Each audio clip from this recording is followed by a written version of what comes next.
Hello everyone. आज की इस क्लास में परिवार से रिलेटेड इम्पॉर्टेंट कुछ फैक्ट्स यानी कि परिवार की उत्पत्ति कैसी हुई, परिवार की प्रमुख जो परिभाषाएं हैं एंड विशेषताओं के बारे में बात करेंगे। परिवार के प्रकार, परिवार का वर्गीकरण किस तरह से किया गया है और विभिन्न समाजशास्त्रियों के द्वारा परिवार से संबंधित जो अध्ययन किए गए हैं उनसे जुड़े हुए कुछ इंपॉर्टेंट फैक्ट्स को देखने वाले हैं।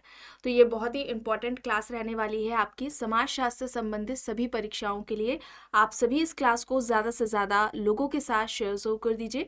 एक इन्फॉर्मेशन है, समाजशास्त्र से संबंधित सभी परीक्षाओं के लिए यहाँ पर प्रैक्टिस सेट एंड सोशियोलॉजी के नोट्स PDF फॉर्मेट में प्रोवाइड कराए जा रहे हैं। इससे संबंधित जानकारी के लिए यहाँ पर एक व्हाट्सएप नंबर दिया गया है 790-555-3851। इस व्हाट्सएप नंबर पर आप मैसेज करके इससे जुड़ी हुई जानकारी ले सकते हैं। यहाँ पर आपको नेट JRF एग्जाम के लिए प्रैक्टिस सेट देखने को मिल जाएगा, जिसमें टोटल आपको 10 प्रैक्टिस सेट मिलेंगे।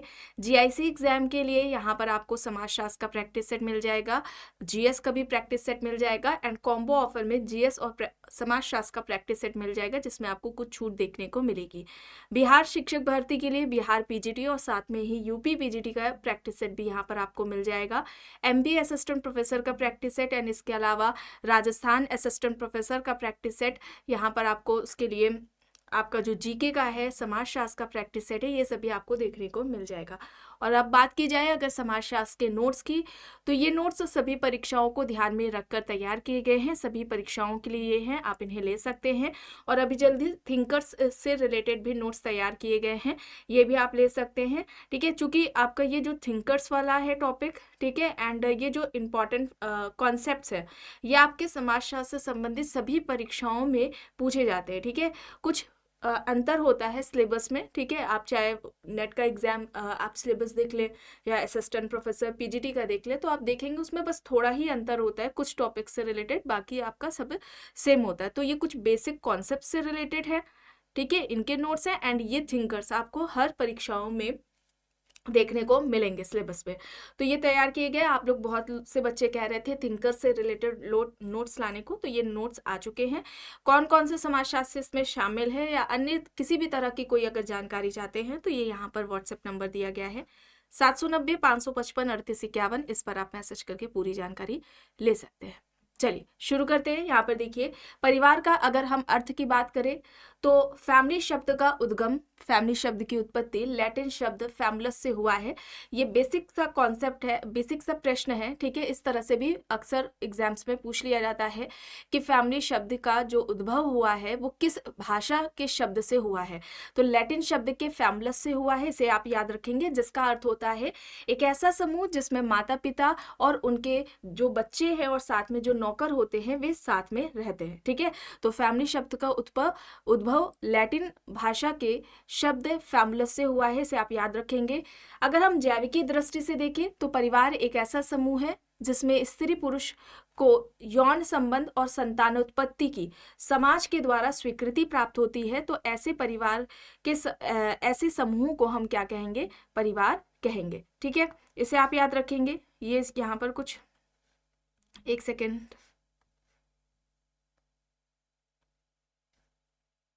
ओके, ठीक है।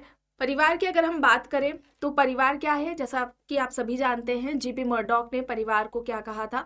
एक सार्वभौमिक संस्था कहा था। ठीक है, हर समाज में हमें परिवार नाम का जो सामाजिक संगठन है ये देखने को मिलेगा, हर समय में हर समाज में हमें देखने को मिलेगा। ठीक है, और परिवार से ही क्या होता है? सामाजिक संबंधों का निर्माण होता है और ये सामाजिक संबंध समाजशास्त्र की मूल्य विषय वस्तु है। ठीक है, इसे आप याद रखेंगे।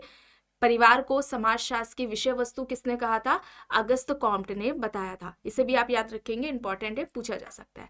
तो परिवार एक सार्वभौमिक संस्था है और ये हर समाज में हमें पाई जाती है, देखने को मिलती है। ये संस्था, परिवार नामक संस्था, हर समाज में हमें देखने को मिलती है। परिवार सार्वभौमिक संस्था है, लेकिन अंतर किसका होता है? परिवार के स्वरूप का अंतर होता है। ठीक है, किसी समाज में हमें संयुक्त परिवार देखने को मिलेगा, तो किसी समाज में हमें एकाकी परिवार देखने को मिलेगा, या किसी समाज में हमें पितृ स्थानीय परिवार, मातृ स्थानीय परिवार, है ना, इस तरह से, या बहुविवाही, बहुपत्नी, इस तरह से हमें देखने को परिवार की स्वरूप देखने को मिलेंगे। लेकिन परिवार जो है वो हमें हर जगह देखने को मिलेगा, ठीक है। और ये स्टेटमेंट किसका है? परिवार एक सार्वभौमिक संस्था है, जीपी मर्डॉक का ये कहना था, ठीक है। परिवार का जो रूप है, स्वरूप है, ये एक समाज से दूसरे समाज में बदलता रहता है। अब यहाँ पर कुछ परिवार से संबंधित महत्वपूर्ण परिभाषाओं के बारे में बताया गया है, इसे भी देख लेते हैं। जैसे कि मेलानोव्स्की की अगर हम बात करते हैं तो मेलानोव्स्की परिवार को एक ऐसा समूह कहते हैं जिसे मनुष्य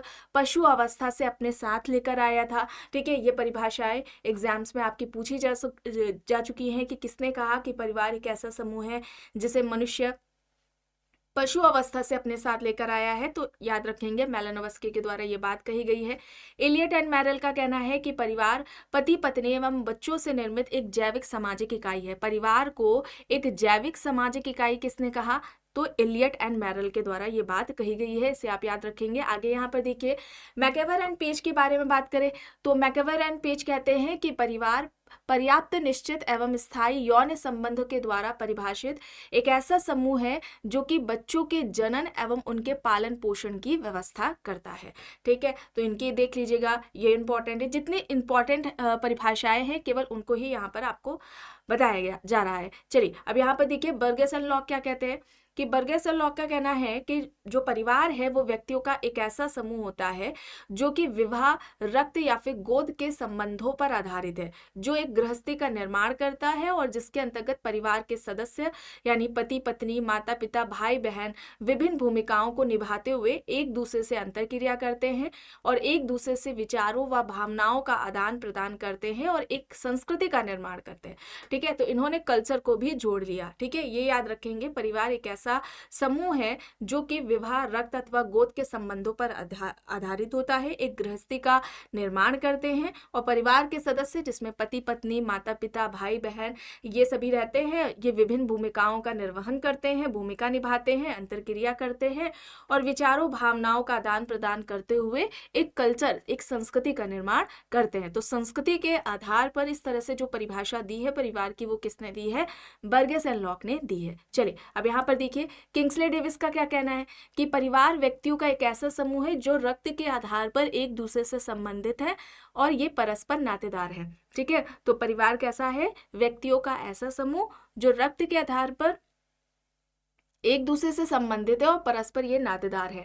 लूसी मेयर का अक्सर एग्जाम्स में पूछा जा चुका है। परिवार को इन्होंने गृहस्थ समूह कहा जिसमें माता पिता, संतान साथ साथ रहते हैं।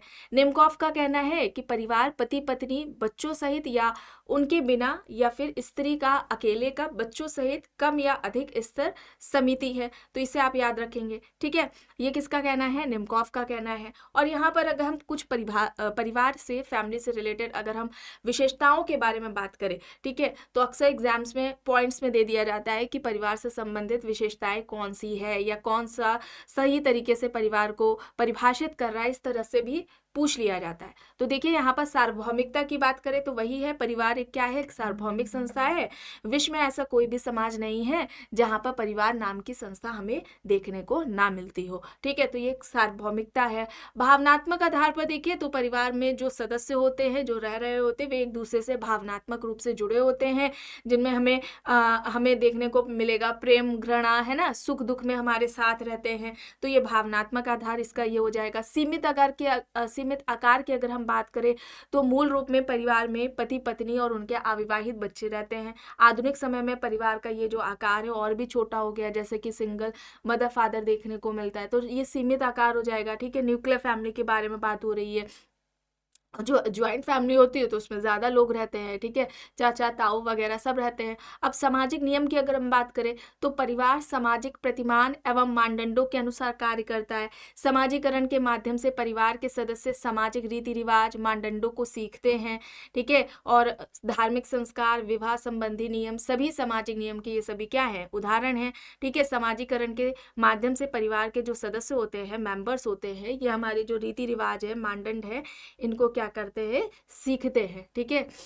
चलिए आगे यहाँ पर देखिए, अब परिवार की जो प्रकृति है ये स्थायी भी हो सकती है और अस्थायी भी हो सकती है। परिवार क्या है, एक समिति और संस्था दोनों ही है, ठीक है। एक समिति के अगर रूप में अगर हम देखें परिवार को, तो परिवार पति पत्नी बच्चों तथा अन्य सदस्यों का समूह है, जिसकी प्रकृति क्या है, अस्थायी होती है। अस्थायी क्यों यहाँ पर बताया जा रहा है, जैसे कि तलाक हो जाता है, ठीक है, मृत्यु हो जाती है, तो उसका जो परिवार का आकार है उसमें हमें परिवर्तन देखने को मिलता है।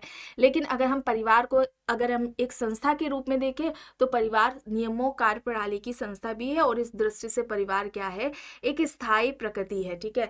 यहाँ पर अगर हम आर्थिक व्यवस्था की बात करें, तो हर परिवार अपने सदस्यों की आर्थिक आवश्यकताओं को पूरा करता है, तो ये भी उसकी विशेषता हो जाएगी। रचनात्मक प्रभाव की अगर हम बात करें, तो व्यक्ति का जन्म परिवार में ही होता है और उसकी मृत्यु भी परिवार में होती है। परिवार व्यक्ति पर रचनात्मक प्रभाव डालता है। जिस तरीके से परिवार होगा, उसी तरह के व्यक्तियों के विचार, उसका जो नजरिया है, उसका निर्माण होता है। सामाजिक नियंत्रण की बात करें, तो परिवार क्या है, एक प्राइमरी ग्रुप है, ठीक है, जिस कारण यह सदस्यों के व्यवहारों पर प्रत्यक्ष नियंत्रण रखता है परिवार, ठीक है। परिवार सामाजिक नियंत्रण का अनौपचारिक साधन में आएगा, इस तरीके से भी पूछा जा सकता है, ठीक है।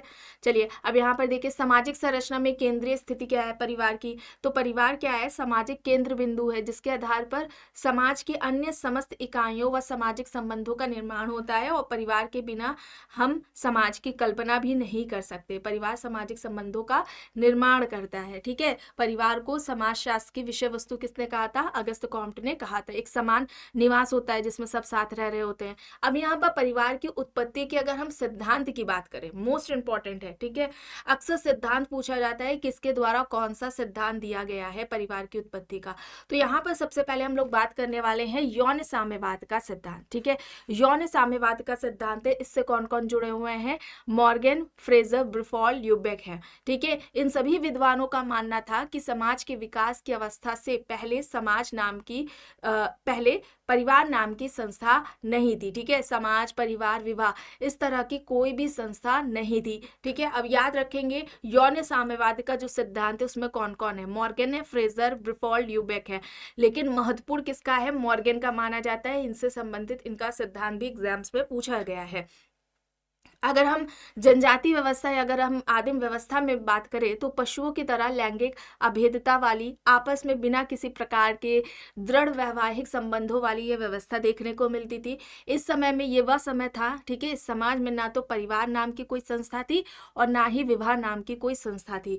कुछ जनजातियों में ऐसी व्यवस्था देखने को मिलती थी जिसमें अतिथि सत्कार, जो मेहमान होता था उनके सत्कार के लिए पत्नी को भेंट स्वरूप दिया जाता था, ठीक है। तो ये यौन साम्यवाद का सिद्धांत था, जिसमें कुछ फैक्ट्स आपको यहाँ पर बताए गए हैं। अगर हम पित्त सत्तात्मक या शास्त्रीय सिद्धांत के बारे में बात करें, तो चलिए यहाँ पर देखिए, अब ये सिद्धांत क्या कहता है कि परिवार का जो प्रारंभिक स्वरूप था वह पित्त सत्तात्मक के साथ साथ पित्त स्थानीय व पितृवंशीय भी था।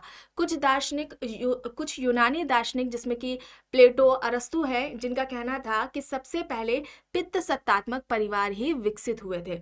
सर हेनरी मैन की अगर हम बात करें, ठीक है, सर हेनरी मैन ने विश्व के विभिन्न समाजों का अध्ययन किया था और ये पाया कि मातृ सत्तात्मक परिवारों का जन्म पित्त सत्तात्मक परिवार के बाद ही हुआ है। यानी कि सबसे पहले क्या थे, पित्त सत्तात्मक परिवार थे, उसके बाद मातृ सत्तात्मक परिवार हमें देखने को मिले।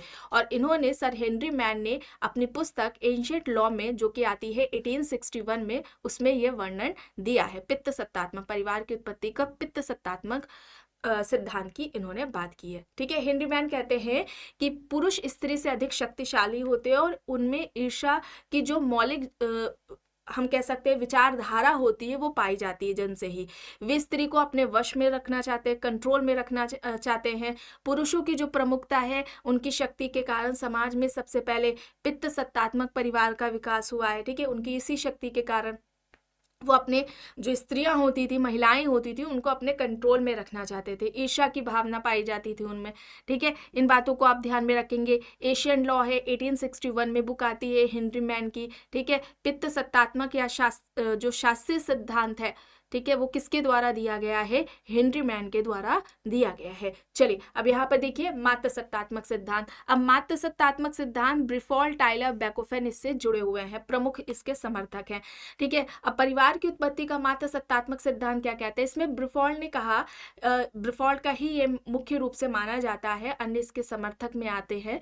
ब्रिफॉल ने अपना ये जो सिद्धांत दिया था वो अपनी पुस्तक द मदर्स में दिया था, और परिवार की उत्पत्ति का कारण पुरुषों की सत्ता और उनके आधिपत्य के कारण नहीं, बल्कि यौन संबंध व संतानोत्पत्ति के बाद बच्चों का माता के द्वारा पालन पोषण करने से बताते हैं ये कि परिवार की मातृसत्तात्मक जो सिद्धांत है, परिवार की उत्पत्ति का जो मातृसत्तात्मक सिद्धांत है, उनको इन्होंने इस तरह से दिया है। मॉर्गन से ये प्रभावित है, मॉर्गन ने यौन साम्यवाद का सिद्धांत दिया था।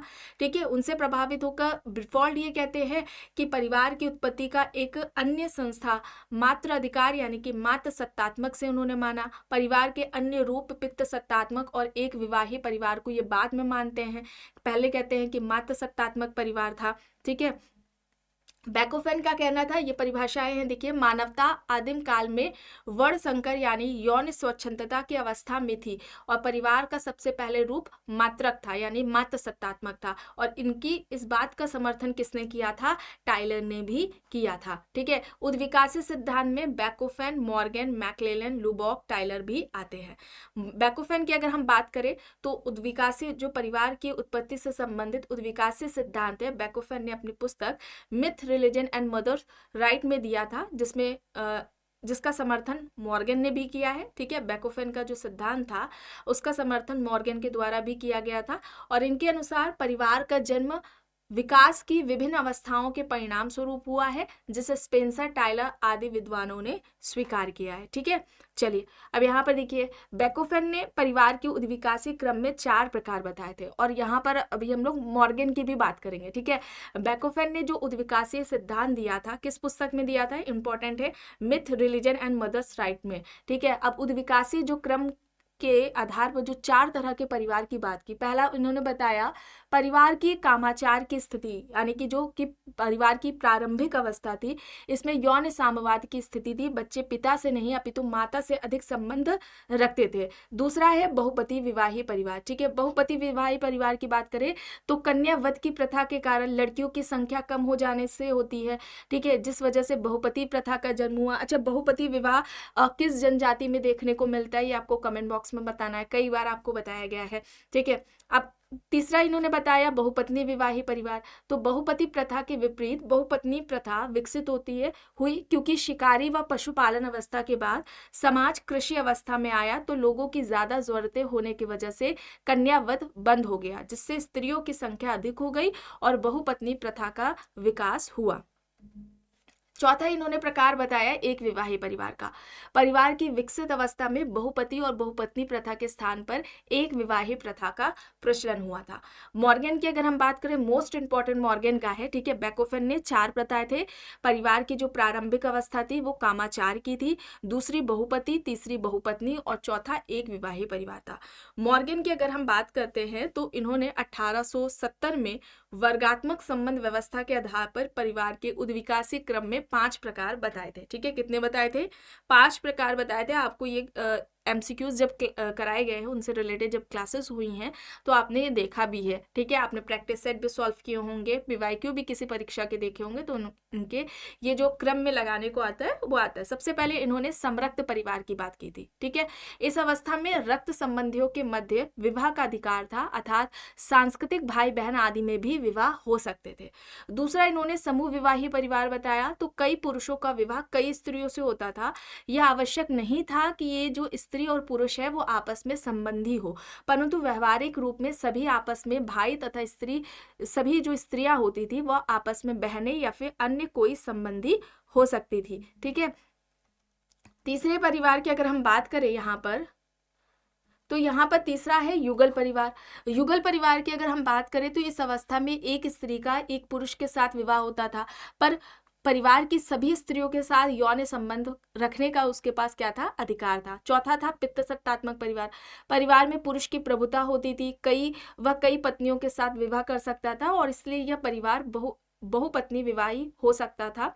परिवार का आरंभिक स्वरूप बहुपति था।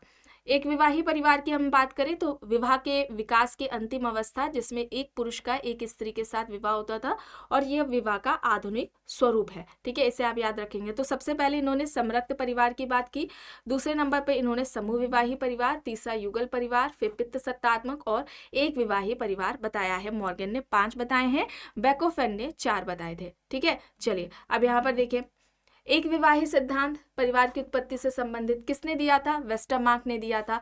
मैलिनोवस्की, जुकरमैन इससे संबंधित है। अब वेस्टरमार्क ने अपना ये सिद्धांत परिवार की उत्पत्ति से संबंधित एक विवाही सिद्धांत किस पुस्तक में दिया था? The history of human marriage में दिया था। वेस्टरमार्क डार्विन का समर्थन करते हुए कहते हैं कि पुरुष स्वभाव से ही ईर्ष्यालु था।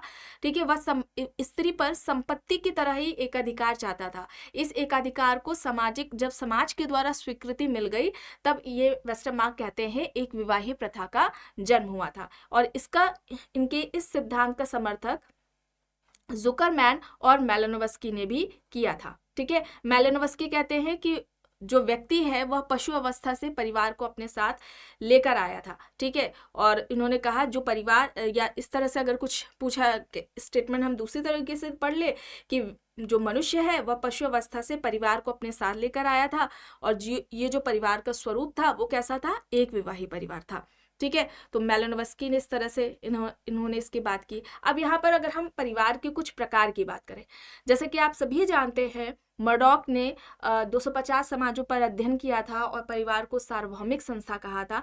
ठीक है, ऐसा कोई भी समाज नहीं था जहाँ पर परिवार नाम की कोई संस्था नहीं थी, लेकिन हर तरफ हमें हर समाज में परिवार नाम की संस्था देखने को मिली थी, लेकिन अंतर जो था वह उसके स्वरूप का था। ठीक है, वैश्विक स्तर पर भी परिवार का अध्ययन होता है जो कि यह बताता है कि समय और परिस्थितियों के आधार पर विभिन्न स्थानों पर अलग अलग परिवार पाए जाते हैं। परिवार का वर्गीकरण भी कई आधारों पर किया जाता है, जैसे कि निवास के आधार पर किया गया है, वंशक्रम के आधार पर किया गया है, विवाह के आधार पर, सत्ता के आधार पर, आकार या रचना, संबंधों के आधार पर किया गया है, नातेदारी और उत्तराधिकार के आधार पर। तो ये सभी जो वर्गीकरण किए गए हैं उसके आधार इस तरह से बताए गए हैं। किसी ने निवास के आधार पर, वंशक्रम के आधार पर कितने तरह के होते हैं, विवाह के आधार पर कितने होते हैं, सत्ता, आकार और संबंध, नातेदारी या उत्तराधिकार के आधार पर जो परिवार का वर्गीकरण है वो किया जाता है। जैसे कि अगर हम निवास के आधार पर वर्गीकरण की बात करते हैं, ठीक है, निवास के आधार पर अगर हम वर्गीकरण की बात करते हैं तो पितृस्थानीय परिवार हो जाएगा, मातृस्थानीय हो जाएगा, ठीक है, पितृस्थानीय हो जाएगा, मातृस्थानीय हो जाएगा, मातृपितृ स्थानीय हो जाएगा, नव स्थानीय हो जाएगा और मामा स्थानीय या मातुल स्थानीय हो जाएगा और फिर द्विस्थानीय हो जाएगा। ठीक है, द्विस्थानीय हो जाएगा। अगर हम द्विस्थानीय परिवार को हटा दें और ये 5 स्टार्टिंग के रखे तो ये किसने बताए थे? ठीक है, ये किसके द्वारा बताए गए थे? निवास स्थान के आधार पर ये मर्डॉक के द्वारा बताए गए थे। ठीक है, मर्डॉक ने ये बताए थे, इसे आप याद रख सकते हैं, ये 5। ठीक है, पितृस्थानीय, मातृस्थानीय, नवस्थानीय, मातृपितृस्थानीय, मातुल स्थानीय, ये 5 जो प्रकार है निवास के आधार पर ये मर्डॉक के द्वारा बताए गए हैं, इसे आप याद रख सकते हैं। ठीक है, जीपी मर्डॉक के द्वारा ये बताए गए हैं।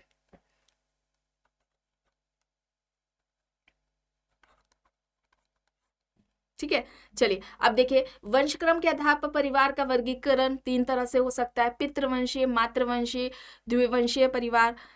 विवाह के आधार की बात करें तो एक विवाही परिवार होता है, बहुविवाही परिवार है। बहुविवाही में परिवार 3 तरह के होते हैं, समूह विवाही परिवार, बहुपति विवाही परिवार और बहुपत्नी विवाही परिवार। सत्ता के आधार पर मातृसत्तात्मक, पितृसत्तात्मक परिवार देखने को मिलते हैं। आकार के आधार पर अगर हम देखें तो केंद्रीय परिवार, संयुक्त परिवार और विस्तृत परिवार, ये आकार साइज के आधार पर हो जाएंगे। नातेदारी के आधार पर परिवार की अगर हम बात करें तो विवाह संबंधी और रक्त संबंधी। अच्छा, विवाह संबंधी परिवार और रक्त संबंधी परिवार की बात किसने की थी? लिंटन ने की थी। लिंटन ने 2 तरह के परिवार बताए थे, विवाह संबंधी और रक्त संबंधी परिवार। संबंधों के आधार पर अगर हम परिवार का वर्गीकरण करें तो ये 2 तरह से हो सकता है, अंतर्विवाही परिवार और बहिर्विवाही परिवार। उत्तराधिकार के आधार पर पितृमार्गी और मातृमार्गी जन्ममार्गी परिवार हो सकता है। और अगर हम अन्य आधार पर वर्गीकरण करें तो जन्म मूलक और प्रजनन मूलक परिवार हो जाएगा। और ये किसके द्वारा बताए गए हैं? वार्नर के द्वारा बताए गए हैं। वार्नर ने दो तरह के परिवार की बात की थी, जन्म मूलक परिवार और प्रजनन मूलक परिवार। ठीक है, तो ये क्लासिफिकेशन हो गया। अब यहाँ पर कुछ इंपॉर्टेंट जो टाइप्स हैं फैमिली के, उनके बारे में बात कर लेते हैं। ठीक है, जिनसे प्रश्न पूछे जाते हैं और ये आपको स्टेटमेंट में देखने को मिलेंगे। ठीक है, किसे हम या मैचिंग में पूछ लिया जाएगा, है ना, पितृस्थानीय परिवार को कौन सही तरीके से परिभाषित कर रहा है, इस तरह से कुछ पॉइंट्स में पूछ लिए जाते हैं, मैचिंग में भी आ जाते हैं। तो अगर हम पितृस्थानीय परिवार की बात करें तो नवविवाहिता अपने पिता के घर को छोड़कर पति के माता पिता के घर जाती है तो ऐसे परिवार को पितृस्थानीय परिवार कहा जाता है। भारत के हिंदू परिवार, मुस्लिम परिवार तथा भील और खरिया जनजाति के परिवार पितृस्थानीय परिवार के उदाहरण है। ठीक है, भील जनजाति और खरिया जनजाति यहाँ पर बताया गया है। चलिए अब दूसरा देखिए, मातृस्थानीय परिवार है। जब विवाहित जोड़ा पत्नी की माता के घर पर निवास करता है तथा इसे मातृस्थानीय परिवार कहते हैं। और इस परिवार में पति अपने माता पिता के घर को छोड़ देता है। मातृस्थानीय परिवार सार्वभौमिक रूप से मातृसत्तात्मक होता है। उत्तर पूर्व की जनजातियों जिसमें गारो और खासी है उसमें इस तरह के हमें परिवार देखने को मिलते हैं। ठीक है, तो ये पितृस्थानीय और मातृस्थानीय परिवार यहाँ पर हम लोगों ने देखा। अब हम नवस्थानीय परिवार की बात करते हैं। तो जब नवविवाहिता, ठीक है, जिनका नया नया विवाह हुआ है, यानी कि पति पत्नी अपने स्वयं के नए घर में निवास करते हैं। ठीक है, वे अपने पति के घर में ना जाकर या फिर वह अपनी पत्नी के घर में नहीं रहते हैं। ठीक है, वे अपने नए घर में रहते हैं, ना कि, ठीक है, नए घर में रहते हैं, तो इसको हम क्या कहते हैं? नवस्थानीय परिवार कहते हैं। मातृ पितृ स्थानीय परिवार की बात करें तो मॉडॉक क्या कहते हैं? क्योंकि कन्या को अपने घर से दूर जाने पर उसके माता पिता को आर्थिक क्षति उठानी पड़ती है, इसलिए कुछ जनजातियों में पति कुछ समय के लिए अपनी पत्नी के घर रहता है और इसके बाद पति के जो माता पिता का घर है, ठीक है, वहां पर जाते हैं। भारत की जो बैगा और गोंड जनजाति है उसमें हमें ये मातृ पितृ स्थानीय परिवार देखने को मिलता है, बैगा और गोंड जनजाति में। ठीक है, इसे आप ध्यान रखेंगे, मातृ पितृ स्थानीय ये परिवार हो गया। ठीक है, जिसमें मर्डॉक ने ये बात बताई। अब हम मामा स्थानीय या मातुल स्थानीय परिवार की अगर हम बात करें तो जब नवविवाहित दंपति पति के मामा के घर में निवास करने लगता है तो इसे मामा स्थानीय या मातुल स्थानीय परिवार कहा जाता है। परिवार का यह स्वरूप कम देखने को मिलता है, ये ज्यादातर मातृसत्तात्मक परिवारों में ये स्वरूप पाया जाता है। उभयवाही या द्विस्थानीय परिवार की अगर हम बात करें तो जब नवविवाहित दंपति पति या पत्नी में से किसी के भी परिवार के साथ रहने के लिए स्वतंत्र होता है तो इसे हम द्विस्थानीय परिवार कहेंगे। ठीक है, किसी के घर में भी रह सकते हैं, चाहे वो पत्नी के हो या फिर पति के घर में हो। मूल स्थानीय परिवार की अगर हम बात करें तो विवाह के उपरांत दंपति एक दूसरे के घर ना जाकर अपने मूल निवास, यानी कि जो वर है, लड़का है, वह अपने पिता के घर में रहेगा और जो कन्या है वह अपनी माता के घर में ही रहती है, तो उसे हम मूल स्थानिक परिवार कहते हैं। ठीक है, ये हो जाएगा। अब पितृवंशीय परिवार की अगर हम बात करें तो ऐसे परिवारों में जो वंश का निर्धारण होता है वो पिता पक्ष की ओर से होता है। ऐसे परिवारों में विवाह के बाद स्त्री और उनके जो बच्चे होते हैं वह अपने पिता के उपनाम को ग्रहण करते हैं। पितृवंशीय परिवार पितृ सत्तात्मक भी होते हैं और पुरुष ही परिवार की संपत्ति और अधिकारों का स्वामी और प्रशासक होता है। मातृवंशीय परिवार की बात करें तो इसमें माता के नाम पर वंश का निर्धारण होता है। ठीक है, मातृवंशीय परिवार की बात किसने की थी? मॉर्गन बैकोफेन ने की थी। मैक्लेलन है जिन्होंने मातृवंशीय परिवार को परिवार का सबसे पुराना या हम कहें प्रारंभिक स्वरूप कहा था। ठीक है, सबसे पुराना या प्राचीन स्वरूप कह ले आप या प्रारंभिक स्वरूप कह ले। द्विनामी परिवार की बात करें तो ऐसे परिवारों में वंश का निर्धारण पति पत्नी यानी कि पिता या माता में से किसी के आधार पर भी हो सकता है, ये द्विनामी परिवार हो गया। एक विवाही परिवार, तो इस प्रकार के जो परिवार होते हैं उसमें एक समय में एक पुरुष द्वारा एक स्त्री के साथ या एक स्त्री के द्वारा एक पुरुष के साथ विवाह किया जाता है, तो उसे हम एक विवाही परिवार कहते हैं। और मॉर्गन ने एक विवाही परिवार को सबसे विकसित प्रकार का परिवार माना था, है ना, सबसे आखिरी में 5 तरह के परिवार के प्रकार बताए थे, तो सबसे लास्ट में वे एक विवाहित परिवार की तो बात करते हैं, और मॉर्गन ने इसे क्या कहा था, सबसे विकसित प्रकार का परिवार बताया था। बहुविवाहित परिवार की बात करें तो इस प्रकार के परिवार में एक पुरुष का कई स्त्रियों के साथ या एक स्त्री का कई पुरुष के साथ विवाह संबंध होता है, तो उसे हम क्या कहते हैं, बहुविवाहित परिवार कहते हैं। अब ये बहुविवाहित प्रकार जो परिवार होते हैं वो 2 प्रकार के होते हैं, ठीक है। बहुविवाहित परिवार 2 प्रकार के होते हैं, एक तो है यहाँ पर बहुपति विवाहित परिवार। अब जो बहुपति विवाहित परिवार होता है उसमें क्या होता है, एक स्त्री का एक से अधिक पुरुषों के साथ विवाह होता है।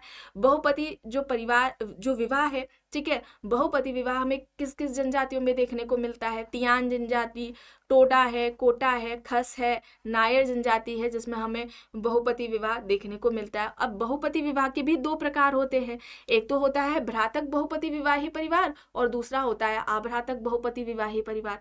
अगर हम भ्रातक बहुपति विवाहित परिवार की अगर हम बात करते हैं तो स्त्री के जो सभी पति होते हैं वो आपस में सगे भाई होते हैं, जैसे कि अगर हम खस जनजाति में जो हमें देखने को मिलता है, ठीक है, खस जनजाति में भ्रातक बहुपति विवाह पाया जाता है, इस तरह से पूछा जा सकता है।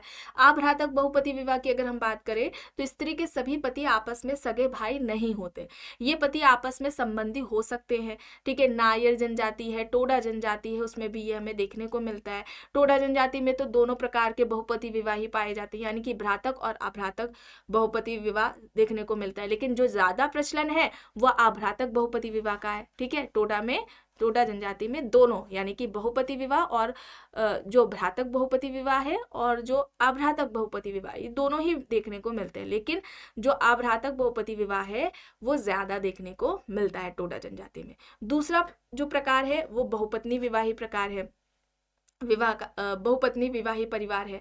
अब इसमें क्या होता है, एक पुरुष का एक समय में एक से अधिक स्त्रियों के साथ विवाह संबंध होता है। नागा, गोंड, बैगा, टोडा जनजाति में ये हमें देखने को मिलता है बहुपत्नी विवाहित परिवार। समूह विवाहित परिवार की बात करें तो पुरुषों के समूहों का स्त्री के समूहों के साथ जो विवाह होता है उसको हम समूह विवाहित परिवार कहते हैं। यह जरूरी नहीं है कि सभी पुरुष आपस में भाई या सभी स्त्री आपस में बहन हो। टोडा जनजाति में ये हमें समूह विवाहित परिवार की बात समूह विवाहित जो हम कह सकते हैं परिवार है या विवाह है, यह हमें देखने को मिलता है। नाभिकीय परिवार की अगर हम बात करते हैं तो आप सभी जानते हैं आधुनिक समाजों में हमें देखने को मिलता है ऐसे परिवार जिसमें पति पत्नी और उनके अविवाहित बच्चे रहते हो। मर्डॉक ने इस परिवार को सार्वभौमिक मानवीय समूह कहा था। ज्वाइंट फैमिली आप सभी जानते हैं, सबसे पहले ये अवधारणा हेनरी मैन के द्वारा दी गई है, ठीक है। हेनरी मैन ने सबसे पहले ये अवधारणा दी थी संयुक्त परिवार की, और एक संयुक्त परिवार में वे सभी व्यक्ति शामिल किए जाते हैं जो एक समान पूर्वज के वंशज होते हैं, कम से कम 3 पीढ़ियां साथ में रहती हैं। जेडीएच मैन ने मालाबार के नायरों में प्रचलित परिवार को तारवाड़ है उसको संयुक्त परिवार का उदाहरण माना था, ठीक है। जेडी मैन है, इन्होंने मालाबार में जो नायर जनजाति है उसमें प्रचलित जो तारवाड़ है उसको संयुक्त परिवार का सर्वोत्तम उदाहरण माना था, ठीक है। अब यहाँ पर देखिए विस्तृत परिवार, तो नाभिकीय जो न्यूक्लियर फैमिली है और जो ज्वाइंट फैमिली है उसमें सदस्यों के अलावा, ठीक है, उन मेंबर्स के अलावा अन्य कोई जब नाते रिश्तेदार साथ में रहते हैं तो ऐसे परिवार को हम क्या कहते हैं, विस्तृत परिवार कहते हैं। विवाह संबंधी परिवार की बात करें तो परिवार का ऐसा रूप जिसमें मुख्य जोर वैवाहिक संबंधों पर दिया जाता है। परिवार में विवाह संबंधी और रक्त संबंधी दोनों परिवार में साथ साथ रहते हैं, इस परिवार को दाम्पत्य परिवार भी कहा जाता है, ठीक है। रक्त संबंधी परिवार की बात करें तो इस प्रकार के परिवार में विवाह संबंधों की अपेक्षा रक्त संबंधों को अधिक प्रधानता दी जाती है। पति पत्नी के संबंधों की अपेक्षा माता पिता, संतान, भाई बहन आदि रिश्तेदारों को जो रिश्ते हैं उनको अधिक महत्व दिया जाता है। और इस प्रकार के जो परिवार होते हैं उनमें पत्नी को बाहरी व्यक्ति माना जाता है। और ये 2 तरह के जो परिवार है, विवाह संबंधी और रक्त संबंधी, ये किसके द्वारा बताए गए हैं, लिंडन के द्वारा बताए गए हैं, ठीक है। ये सभी इंपॉर्टेंट फैक्ट्स हैं और बाद में इसके बाद हम लोग एमसीक्यूज देखने वाले हैं, ठीक है। अब हम जन्म मूलक परिवार की बात करते हैं, ये सभी क्लास में आपको बताए गए हैं, ठीक है। जन्म मूलक परिवार तो ऐसा परिवार जिसमें व्यक्ति का जन्म होता है तथा उसका पालन पोषण होता है, और इस परिवार में व्यक्ति के माता पिता, उसके भाई बहन देखने को हमें मिलते हैं। प्रजनन मूलक परिवार की बात करें तो ऐसा परिवार जिसका निर्माण व्यक्ति विवाह के बाद स्वयं करता है, इसमें पति पत्नी और उनके अविवाहित बच्चे होते हैं। और ये दो प्रकार परिवार के जन्ममूलक और प्रजनन मूलक परिवार किसके द्वारा बताए गए हैं? वार्नर के द्वारा बताए गए हैं। ठीक है, इसे आप याद रखेंगे। अब यहाँ पर देखने वाले हैं हम लोग परिवार से जुड़े हुए जो समाजशास्त्रियों ने अध्ययन किया है उसके कुछ इंपॉर्टेंट फैक्ट्स। ठीक है, इनसे जुड़े हुए इस तरह से प्रश्न पूछे जाते हैं। तो सबसे पहले देखिए यहाँ पर जॉर्ज पीटर मर्डॉक है। ठीक है, जॉर्ज पीटर मर्डॉक की पुस्तक है सोशल स्ट्रक्चर। इन्होंने 250 समाजों पर अध्ययन किया था और परिवार को सार्वभौमिक सामाजिक संस्था कहा था। जॉर्ज पीटर मर्डॉक ने परिवार के 4 सार्वभौमिक प्रकार बताए थे। पहला इन्होंने यौन संबंधी प्रकार बताया, दूसरा इन्होंने प्रजनन बताया, तीसरा इन्होंने आर्थिक बताया और चौथा इन्होंने शैक्षणिक बताया था। तो ये 4 प्रकार फंक्शंस परिवार की किसने बताए हैं? यौन संबंधी, प्रजनन, आर्थिक और शैक्षणिक किसने बताए हैं? जॉर्ज पीटर मर्डॉक ने। कितने समाजों पर इनका अध्ययन रहा है? 250 समाजों पर इनका अध्ययन रहा है। सोशल स्ट्रक्चर इनकी पुस्तक है। परिवार क्या है? सार्वभौमिक सामाजिक संस्था है। चलिए आगे देखते हैं टॉलकेट पार्सन्स। ठीक है, टॉलकेट पार्सन्स की अगर हम बात करें, इन्होंने आधुनिक अमेरिकी परिवार पर अध्ययन किया था। ठीक है, आधुनिक अमेरिकी परिवार पर इनका अध्ययन रहा था।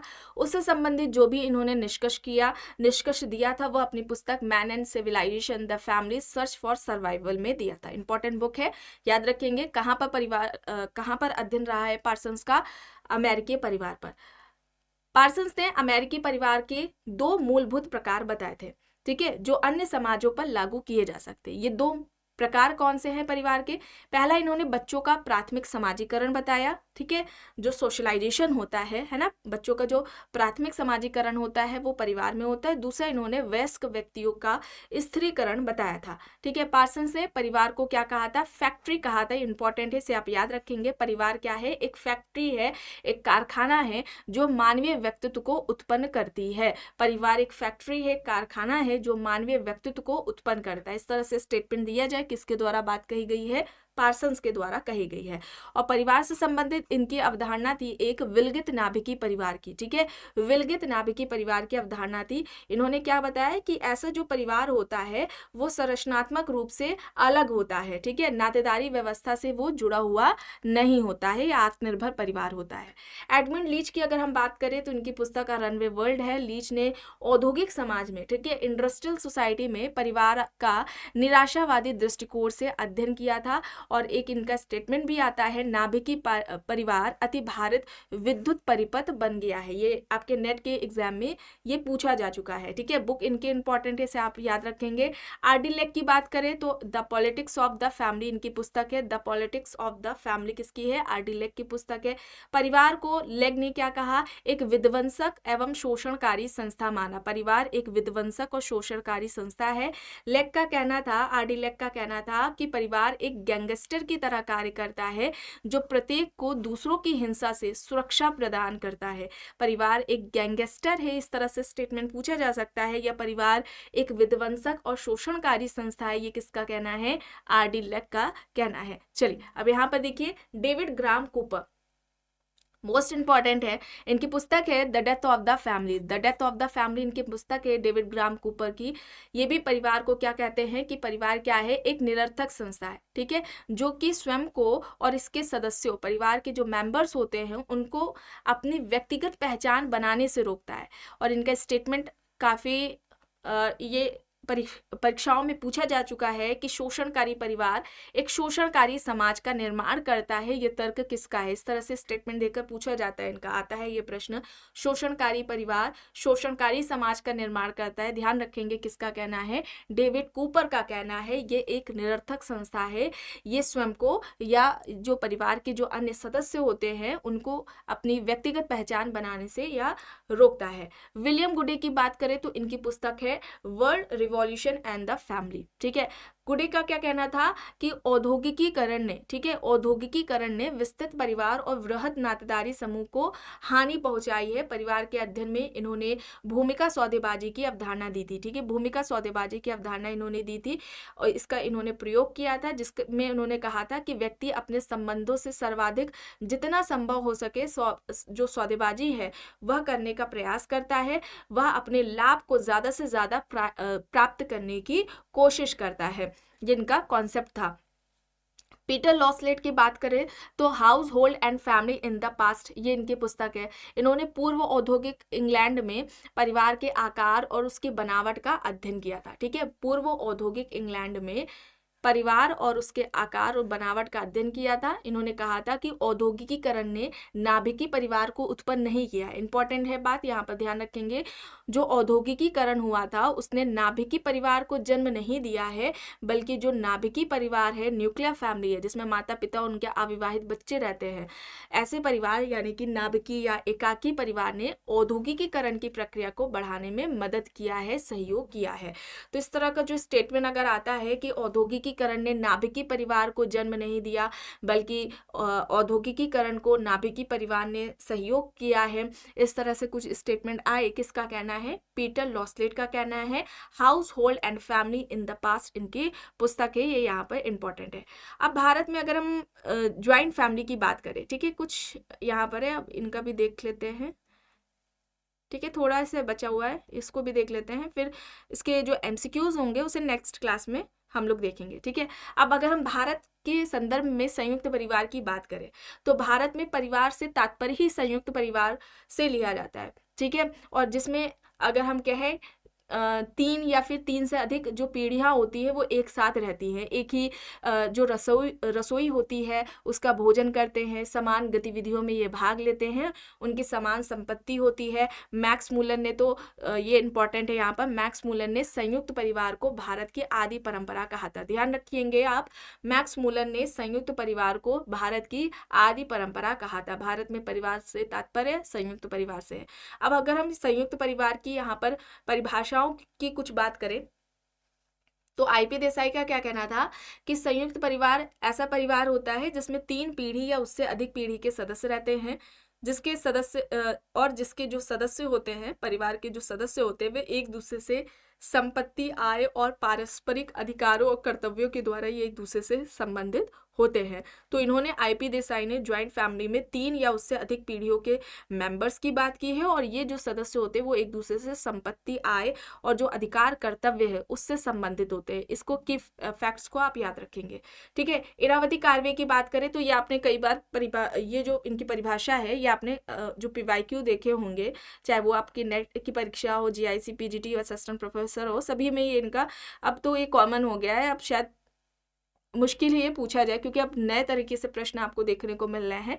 अगर हम फिलहाल यहाँ पर देखिए, इरावती कार्वे क्या कहते हैं कि जो संयुक्त परिवार है वो ऐसे व्यक्तियों का समूह है जो एक ही घर में रहते हैं, एक ही रसोई से बना हुआ भोजन करते हैं, जो संपत्ति के सम्मिलित स्वामी होते हैं। ठीक है, एक समान रसोई का बना हुआ भोजन कर रहे हैं, एक समान पूजा में भाग लेते हैं, और ये किसी न किसी तरह से एक दूसरे से रक्त संबंधी होते हैं। तो ऐसे व्यक्तियों के समूह को इन्होंने संयुक्त परिवार कहा था। श्रीनिवास की बात करें, एमएन श्रीनिवास, तो एमएन श्रीनिवास कहते हैं कि संयुक्त परिवार वह गृहस्थ समूह है जो प्रारंभिक परिवार से बड़ा होता है और जिसमें समानता 2 या 2 से अधिक एकाकी परिवार पाए जाते हैं। इन्होंने एकाकी परिवार शब्द का यूज किया। 2 या 2 से अधिक एकाकी परिवार रहते हैं, उन्हें हम संयुक्त या विस्तृत परिवार कहते हैं। ठीक है, परिवार को एक ऐसा गृहस्थ समूह कहा जो प्रारंभिक परिवार से बड़ा होता है, जिसमें 2 या 2 से अधिक एकाकी परिवार रहते हैं। ऐसे परिवार को, ऐसे गृहस्थ समूह को इन्होंने संयुक्त परिवार या विस्तृत परिवार कहा था। तो ये एमएन श्रीनिवास का हो जाएगा। ठीक है, अब यहाँ पर देखिए कॉमन है, सभी जानते हैं संयुक्त परिवार में क्या होता है, आकार उसका बड़ा होता है, समान निवास स्थान होता है, एक ही जगह रह रहे हैं, समान रसोई का बना हुआ भोजन करते हैं, समान पूजा घर होता है जिसमें वे भाग लेते हैं, समान संपत्ति के स्वामी होते हैं, कार्यों की प्रधानता होती है, अधिकार और उत्तरदायित्व हमें देखने को इसमें मिलता है। अगर हम यहाँ पर संयुक्त परिवार के प्रकार की बात करें तो एम एस गोरे ने एकाकी परिवार की बात की, जिसमें 3 प्रकार एकाकी परिवार के बताए। पहला इन्होंने पति पत्नी और अविवाहित बच्चे बताए, दूसरा पति पत्नी बच्चे और उनके अविवाहित हैं, ठीक है, अविवाहित जो भाई हैं, तीसरा इन्होंने पति पत्नी बच्चे और अन्य आश्रित की बात की थी। दूसरा इन्होंने परिवार का जो प्रकार बताया वो ज्वाइंट फैमिली बताया। इसके भी 3 प्रकार इन्होंने बताया। समरेखीय संयुक्त परिवार, ठीक है, इसमें पति पत्नी, विवाहित या अविवाहित बच्चे होते हैं। दूसरा है भ्रातक संयुक्त परिवार, भ्रातक संयुक्त परिवार में अविवाहित भाई भी शामिल होते हैं। और तीसरा है समरेखीय और भ्रातक संयुक्त परिवार, ठीक है। तो एकाकीय परिवार, संयुक्त परिवार, ये 2 तरह के परिवार, और इसके भी जो टाइप्स अंदर बताए हैं वो किसने बताए हैं, MS गोरे ने इस तरह से बताए हैं, ठीक है। तो कुछ नए अगर प्रश्न अगर देखने को मिलेंगे तो कुछ इसी तरह से ही आपको देखने को मिलेंगे, ठीक है। तो इन पर ध्यान आप रखेंगे। और यहाँ पर अगर हम IP देसाई की बात करें तो ध्यान रखेंगे आप, IP देसाई ने 423 परिवारों का अध्ययन किया था 1956 में, जिसके आधार पर इन्होंने 2 वर्गीकरण दिया था, ठीक है, परिवार का। एक तो सदस्यों के बीच संबंधों पर आधारित, या अगर हम कहें पीढ़ियों की गहराई के आधार पर इन्होंने क्लासिफिकेशन किया, जिसमें इन्होंने संयुक्त परिवार के देखिए 4 प्रकार बताए। एक तो इन्होंने 1 पीढ़ी वाला परिवार बताया, संयुक्त परिवार। दूसरा 2 पीढ़ी वाला संयुक्त परिवार है। तीसरा 3 पीढ़ी वाला संयुक्त परिवार। और चौथा 4 पीढ़ी वाला संयुक्त परिवार। ये पीढ़ियों की गहराई पर, सदस्यों के बीच जो संबंध है उन पर आधारित है ये परिवार के, जिसमें उन्होंने 4 प्रकार बताए हैं। किसने बताए हैं, IP देसाई ने। 423 परिवारों पर इनका अध्ययन रहा है। दूसरा इनका जो क्लासिफिकेशन था वह अन्य परिवारों के साथ संबंधों पर जो आधारित है वो है। अब इसमें देखिए इन्होंने पहला एकाकी परिवार बताया, ठीक है, जो कार्य या फिर निवास की दृष्टि से देखें तो ये अलग रहते हैं। उन्होंने पहला एकाकी परिवार इसमें बताया। दूसरा इन्होंने प्रकार्यात्मक संयुक्त परिवार बताया, ठीक है, स्थान की दृष्टि से देखें तो ये एकाकी है, ठीक है, ये न्यूक्लियर है, अलग रहते हैं। लेकिन जो अधिकार और जब उत्तरदायित्व निभाने की बात होती है, कर्तव्य की पूर्ति की बात होती है, तब वे क्या होते हैं, एक साथ जुड़ जाते हैं, ठीक है। जैसे फंक्शंस वगैरह कुछ होते हैं, शादी हो गई, फंक्शंस हो गए, कुछ कर्मकांड वाली क्रियाएं होती हैं, तो ये सब साथ एक जगह पर इकट्ठे होते हैं, भागीदारी उसमें रखते हैं। तीसरा इन्होंने बताया प्रकार्यात्मक तथा सत्ता सूचक परिवार। इसमें आवासीय अर्थ में एकाकी होते हैं, लेकिन संपत्ति, कार्य व दायित्व पूर्ति में ये संयुक्त होते हैं। चौथा इन्होंने सीमांत संयुक्त परिवार बताया। संपत्ति, कार्य तथा दायित्व की पूर्ति में संयुक्त होते हैं, पर 2 पीढ़ी ही इसमें शामिल है। तीसरा इनका चौथा हो जाएगा सीमांत संयुक्त परिवार। पांचवा हो जाएगा परंपरागत संयुक्त परिवार। इसमें संपत्ति, कार्य तथा दायित्व पूर्ति में संयुक्त है, लेकिन 3 या अधिक पीढ़ी इसमें शामिल होती हैं। तो ये अन्य परिवारों के साथ जो संबंधों पर आधारित है, इसमें इन्होंने 5 तरह के परिवार बताए हैं, ठीक है। अब यहाँ पर संयुक्त परिवार में जो परिवर्तन हमें देखने को मिले हैं उसका अध्ययन किसने किसने किया, तो सबसे पहले यहाँ पर KT मर्चेंट की अगर हम बात करें तो इन्होंने 1930 में 446 स्नातक जो थे उन पर इनका अध्ययन रहा था, KT मर्चेंट का। और इन्होंने अपना लेख लिखा था changing views on marriage and family, जिसमें उन्होंने बताया कि स्त्रियां संयुक्त परिवारों में रहना पसंद नहीं करती। स्त्रियां संयुक्त परिवार के विरोध में अधिक पाई गई हैं, लेकिन जो पुरुष थे वो कम पाए गए हैं, ठीक है। स्नातकों पर 446 स्नातकों पर अध्ययन किसका था, KT मर्चेंट का था। इनका लेख changing views on marriage and family है, ठीक है। स्त्रियां ज्वाइंट फैमिली में रहना पुरुषों की अपेक्षा नहीं पसंद करती, ठीक है। पुरुष करते हैं लेकिन कम करते हैं। इनके जो स्त्रियां हैं उनका विरोध इन्होंने देखा। AD रॉस की बात करें, ठीक है, AD रॉस, एलन रॉस ने इनका बेंगलोर पर अध्ययन रहा है। आप सभी जानते हैं 1957 में इन्होंने अध्ययन किया था। और इनका हिंदू परिवार, कितने हिंदू परिवार हैं, 157 हिंदू परिवार थे जिस पर इन्होंने अध्ययन किया। इससे संबंधित इनकी पुस्तक है the Hindu family in its urban settings, जिसमें इन्होंने कहा कि प्रौद्योगिकी कारक संयुक्त परिवारों को परिवर्तित कर रहे हैं, ठीक है। संयुक्त परिवार में जो भी परिवर्तन आया उसके परिवर्तन का कारण इन्होंने प्रौद्योगिकी को माना है। किसने माना है, AD रॉस ने माना है। बेंगलोर पर इनका अध्ययन रहा है।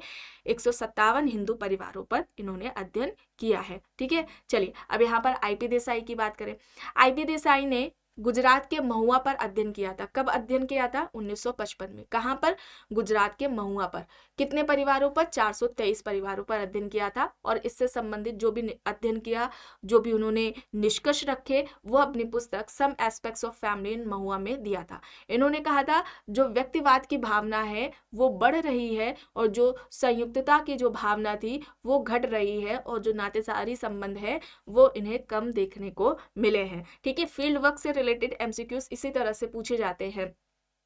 ठीक है। डायरेक्टली पुस्तक तो आप देखते ही हैं, पूछ लिया जाता है या मैचिंग में इस तरह से आ गई, लेकिन फील्ड वर्क से रिलेटेड पूछा जाता है या स्टेटमेंट दे दिया जाएगा, उसमें फील्ड वर्क दे दिया जाएगा, तो आप वहाँ से भी प्रश्न समझ सकते हैं कि किसके बारे में बात हो रही है। AM शाह की बात करें तो इनका भी गुजरात पर अध्ययन रहा था और उससे संबंधित जो इनका लेख है basic terms and concepts in the study of family in India, जिसमें उन्होंने कहा संयुक्त परिवार छोटे कस्बों की विशेषता है। ध्यान रखेंगे जो ज्वाइंट फैमिली के बारे में इन्होंने बात कही कि जो संयुक्त परिवार है वो छोटे कस्बों की विशेषता है और इसका जो विघटन है वो इन्हें देखने को मिला है। ठीक है, ये देखने को इनको जो विघटन है संयुक्त परिवार यानी विघटन देखने को मिला है, यानी कि न्यूक्लियर फैमिली बन रहे हैं, ये इन्होंने इसकी बात की है। ठीक है, KM कपाड़िया की बात करें तो KM कपाड़िया का किस पर रहा है? गुजरात के सूरत में नवसारी नगर पर। कब अध्ययन किया है? 1955 में KM कपाड़िया का भी अध्ययन रहा है। IP देसाई का भी 1955 में रहा। IP देसाई का गुजरात के महुआ पर रहा है। ठीक है, और अगर हम बात करें KM कपाड़िया का तो गुजरात के सूरत में नवसारी नगर पर रहा है। ठीक है, AM शाह ने भी गुजरात पर ही फील्ड वर्क किया था। ठीक है, तीनों का AM शाह, MS गोरे और कपाड़िया तीनों का गुजरात में अध्ययन रहा है। अब अगर यहाँ पर KM कपाड़िया की बात करें, इन्होंने जो गुजरात के सूरत के नवसारी गांव पर अध्ययन किया उससे संबंधित जो फैक्ट्स दिए थे, जो वर्णन किया, निष्कर्ष दिया था, वो अपने लेख rural family pattern a study in urban rural relationship में दिया था, जिसमें उन्होंने कहा कि ग्रामीण और नगरीय परिवारों का इन्होंने क्या किया था? तुलनात्मक अध्ययन किया था। ठीक है, ग्रामीण और जो नगरीय परिवार थे उनका तुलनात्मक अध्ययन किया और जो फैक्ट्स दिए थे इसमें कुछ इंपॉर्टेंट है, ये यहाँ पर आपको बताया गया है। इन्होंने ये पाया कि जो ज्वाइंट फैमिली था, ठीक है, जो संयुक्त परिवार है वो एकाकी परिवारों में नहीं बदल रहे हैं। ध्यान रखेंगे, कपाड़िया क्या कहते हैं कि संयुक्त परिवार एकाकी परिवार में नहीं बदल रहे हैं, नगरों में, ठीक है, नगरों में गांवों की अपेक्षा अधिक संयुक्त परिवार इन्हें देखने को मिले। ठीक है, और इनका आकार ग्रामों की तुलना में बढ़ा है। ठीक है, ग्रामीण व नगरीय परिवारों के स्वरूप में अंतर इन्हें देखने को मिला। जाति प्रथा में आर्थिक कारकों के द्वारा हो रहे परिवर्तन के परिणाम स्वरूप यह इन्हें देखने को मिला है। ठीक है, रामकृष्ण मुखर्जी की बात करें तो इन्होंने पश्चिम बंगाल में 1960 में अध्ययन किया था। अध्ययन के आधार पर यह कहा कि जो संयुक्त परिवार है वो एकाकी परिवारों में बदल रहे हैं।